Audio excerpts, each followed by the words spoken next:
Shalom, everybody. This is Yahuah, Watchman of Yashar'Al. I just want to talk about how some people are really tripping on the tribes. They're tripping hard, making it about skin color as if any flesh could inherit the kingdom of Yahuah. By the way, do you realize that take a tribe, Yehudah, this represents 8.3%. 8.3%, right? What percent is 1/12? 8.3%. Don't be the ones that shut up the kingdom. Surely you would even recognize that you have brothers and sisters from 11 other tribes. And I know Deuteronomy 28, it fits. I don't deny it for a second, but I also think it fits for Native Americans and for Gad and for the reservations and being taken and putting in these re-education camps. There's been many people who have been oppressed and afflicted. What's going on with Taiwan's oppression by tyrannical China? What's going on with the British? Brit means covenant. They're like covenant keeping people, but not really. Kind of like they're like Yehudah, Jewish, but not really.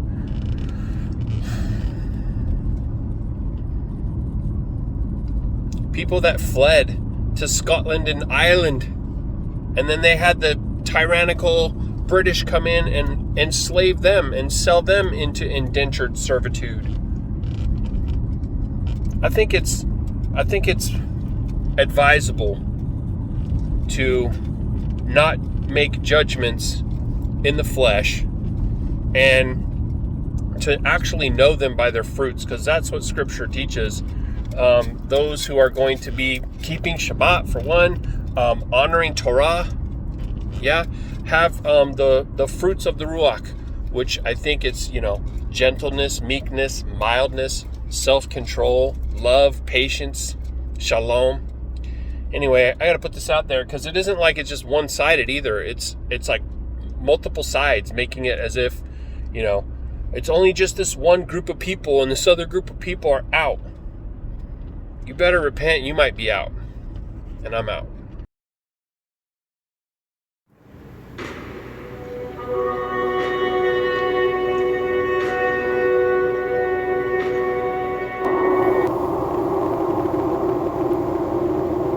Every man-made religious system in the world enslaves the hearts and minds of men with false teachings and false doctrines.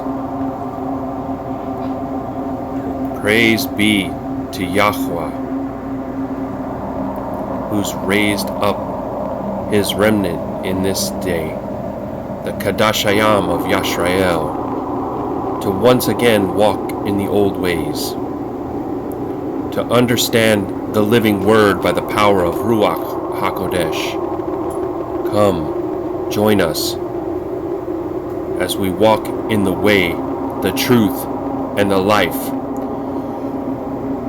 Praise be to our King, Yahusha HaMashiach. Ramamu Yahuah! Shalom. I am sharing this information for education purposes. And this is an article written by John Martin of the Montreal-based Center for Research and Globalization, entitled The Irish Slave Trade. The Irish Slave Trade, the Forgotten White Slaves.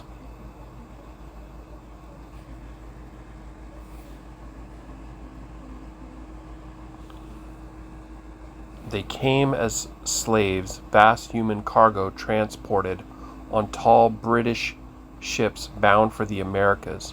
They were shipped by the hundreds of thousands and included men, women, and even the youngest of children. When they rebelled or even disobeyed an order, they were punished in the harshest ways. Slave owners would hang their human property by their hands and set their hands or feet on fire as one form of punishment. They were burned alive and had their heads placed on pikes in the marketplace as a warning to other captives. We don't really need to go through all the gory details, do we? We know all too well the atrocities of the African slave trade. But are we talking about African slavery? King James II and Charles I also led a continued effort to enslave the Irish. Britain's famed Oliver Cromwell furthered this practice of dehumanizing one's next-door neighbor.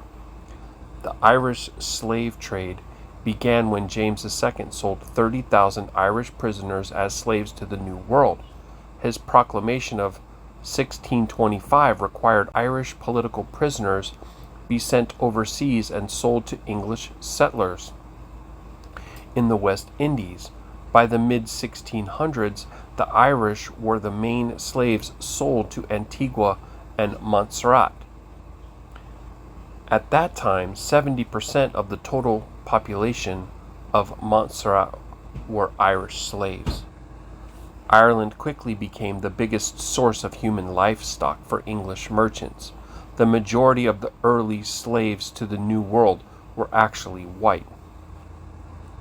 From 1641 to 1652, over 500,000 Irish were killed by the English and another 300,000 were sold as slaves. Ireland's population fell from about 1.5 million to 600,000 in one single decade. Families were ripped apart as the British did not allow Irish dads to take their wives and children with them across the Atlantic. This led to a helpless population of homeless women and children. Britain's solution was to auction them off as well. During the 1650s, over 100,000 Irish children between the ages of 10 and 14 were taken from their parents and sold as slaves in the West Indies, Virginia, and New England. In this decade, 52,000 Irish, mostly women and children, were sold to Barbados and Virginia. Another 30,000 Irish men and women were also transported and sold to the highest bidder.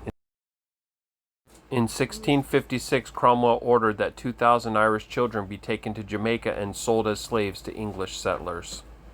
Many people today will avoid calling the Irish slaves what they truly were, slaves. They'll come up with terms like indentured servants to describe what occurred to the Irish. However, in most cases from the 17th and 18th century, Irish slaves were nothing more than human cattle. As an example, the African slave trade was just beginning during the same period. It is well recorded that African slaves, not tainted with the stain of hated Catholic theology and more expensive to purchase, were often treated far better than their Irish counterparts. African slaves were very expensive during the late 1600s, 50 sterling. Irish slaves came cheap, no more than 5 sterling. If a planter whipped or branded or beat an Irish slave to death, it was never a crime. A death was a monetary setback, but far cheaper than killing a more expensive African. The English masters quickly began breeding the Irish women for both their own personal pleasure and for great profit. Children and slaves were themselves slaves, which increased the size of the master's free workforce. Even if an Irish woman somehow obtained her freedom, her kids would remain slaves to her master. Thus the Irish moms, even with this newfound emancipation, would seldom abandon their kids and would remain in servitude. In time, the English thought of a better way to use these women, in many cases girls as young as 12, to increase the market share. The settlers began to breed Irish women and girls with African men to produce slaves with a distinct complexion. These new mulatto slaves brought a higher price than Irish livestock, and likewise enabled the settlers to save money rather than purchase new African slaves. This practice of interbreeding Irish females with African men went on for several decades and was so widespread that in 1681 legislation was passed forbidding the practice of mating Irish slave women to African slave men for the purpose of producing slaves for sale. In short, it was stopped only because it interfered with the profits of a large slave transport company. England continued to ship tens of thousands of Irish slaves for more than a century. Records state that after the 1798 Irish Rebellion, thousands of Irish slaves were sold to both America and Australia. There were horrible abuses of both African and Irish captives. One British ship even dumped 1,302 slaves into the Atlantic Ocean so that the crew would have plenty of food to eat. There is little question that the Irish experienced the horrors of slavery as much, if not more, in the 17th century as the Africans did. There is also very little question that those brown-tanned faces you witness in your travels to the West Indies are very likely a combination of African and Irish ancestry. In 1839, Britain finally decided on its own to end its participation in Satan's highway to hell and stopped transporting slaves. While their decision did not stop pirates from doing what they desired, the new law slowly concluded this chapter of the nightmarish Irish misery. But if anyone, black or white, believes that slavery was only an African experience, then they've got it completely wrong. Irish slavery is a subject worth remembering, not erasing from our memories. But where are our public and private schools? Where are the history books? Why is it so seldom discussed? Do the memories of hundreds of thousands of Irish victims merit more than a mention from an unknown writer? Or is their story to be one that their English pirates intended? To, unlike the African book, have the Irish story utterly and completely disappear as if it never happened? None of the Irish victims ever made it back to their homeland to describe their ordeal.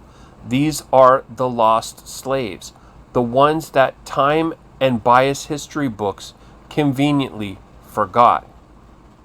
Synopsis. The history of the African slave trade into the Americas is one that is well documented as well as largely taught in American schools today. However, it was not just Africans who were traded as slaves. Indeed, the Irish have a gruesome history as being traded as slaves as well, and subjected to similar and sometimes worse treatment than their African contemporaries of the time. An Irish family pictured in Barbados.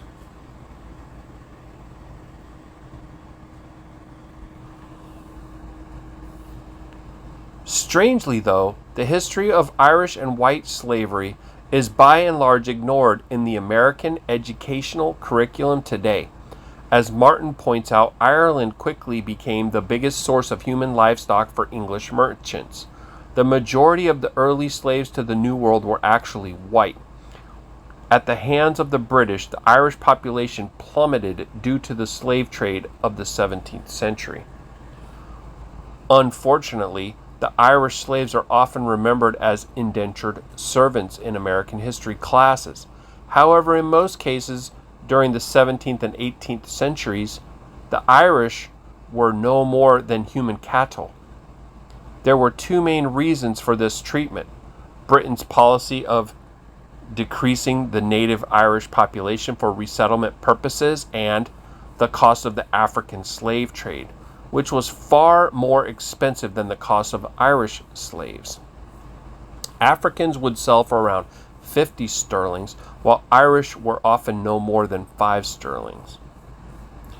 In addition to this, African slaves were treated far better than their Irish counterparts. The treatment of Irish slaves was more cruel than that of African slaves.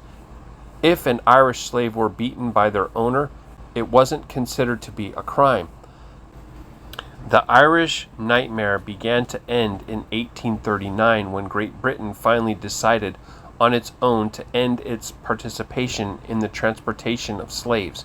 While their decision did not stop pirates from doing what they desired, the new law slowly concluded this chapter of nightmarish Irish misery.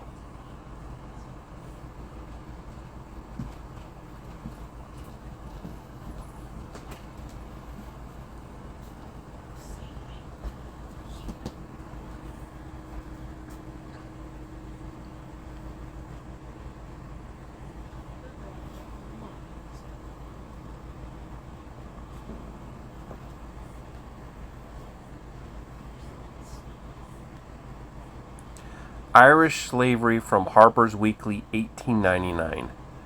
The Iberians are believed to have been originally an African race, who thousands of years ago spread themselves through Spain over Western Europe. Their remains are found in the barrows, or burying places, in sundry parts of these countries.